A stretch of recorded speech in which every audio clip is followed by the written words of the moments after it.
Behold, I make all things new, for the former things are passed away. And God shall wipe away all tears from their eyes, and there shall be no more death, neither sorrow nor crying. Something which an eye has never seen, a mind had never imagined, an ear had never heard, is what God is preparing for those who love Him. I had an amazing experience following God all day long. And it was Sabbath, and God gave Sabbath to us to rest. It certainly has changed my life, and it will certainly change yours. Rejoice in the Lord always. Again I will say, rejoice. Hi there, dear viewer. A friendship with the one who had created life. And I saw a new heaven and a new earth. For the first heaven and the first earth were passed away, and there shall be no more sea. And I, John, saw the holy city, the new Jerusalem, coming down from God out of heaven, prepared as a bride adorned for her husband.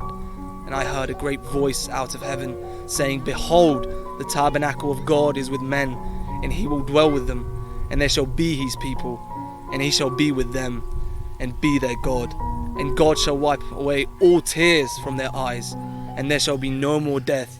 There shall be no sorrow, no crying, neither shall there be any more pain, for the former things are passed away.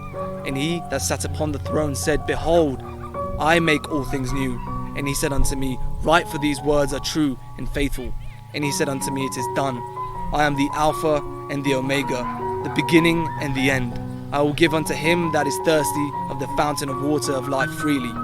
He that overcomes shall inherit all things, and I will be his God, and he shall be my son. For God so loved the world that he gave his only begotten Son, that whosoever believes in him should not perish, but have everlasting life. Let your gentleness be known to all men. The Lord is at hand.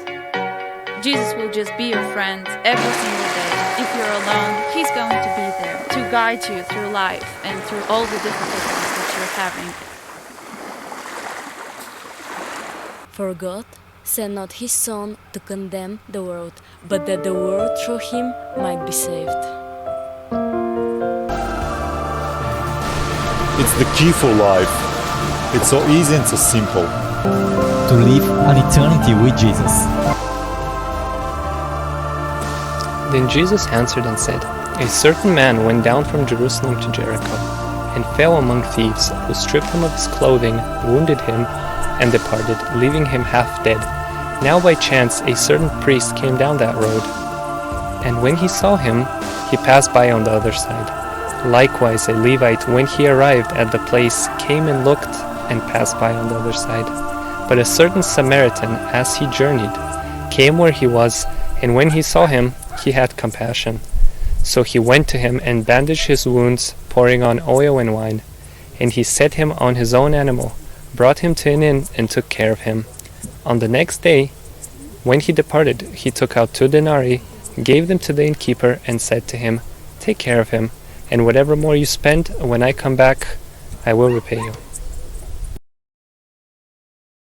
Again he entered the synagogue, and a man was there with a withered hand.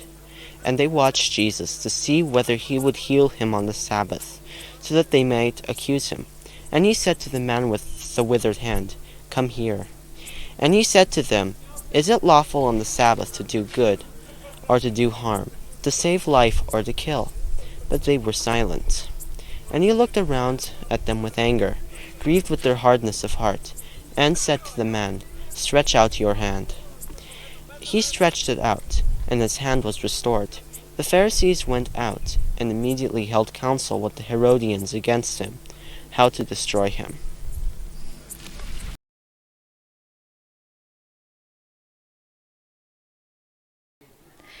And again he entered into Capernaum after some days, and it was noised that he was in the house.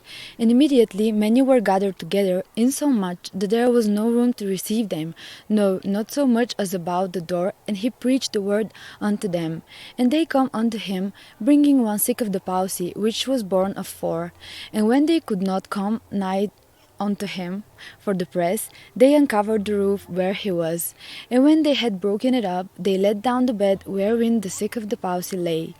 When Jesus saw their faith, he said unto the sick of the palsy, Son, your sins be forgiven you. But there was certain of the scribes sitting there, and reasoning in their hearts, Why does this man thus speak blasphemies? Who can forgive sins but God only?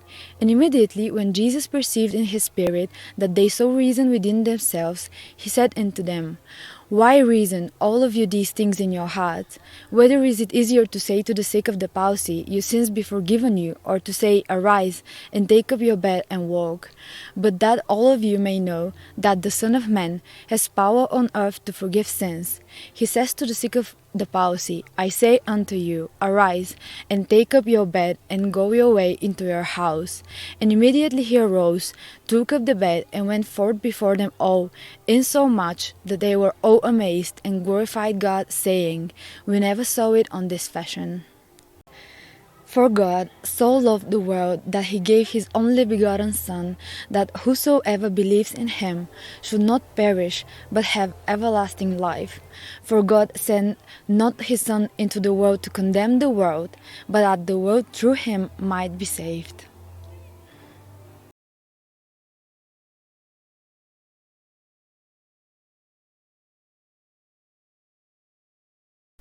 I am Alpha and Omega, the beginning and the end.